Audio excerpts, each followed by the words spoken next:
Bridge. The jam also continues towards Parai. And traffic is slow moving elsewhere on the FRR2 from the National Zoo and Pandan Indah towards Ampang. On the NKBE from Bukit Lanjan towards Chalang. On Federal Highway from Ampang towards Valley.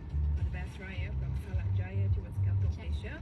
On Jalan Tuan Abdul Halim from the National Palace towards India. And Johor on Jalan Kota Tinggi from Ikea Terminal towards Batam and from Ulu Tiram towards Belada.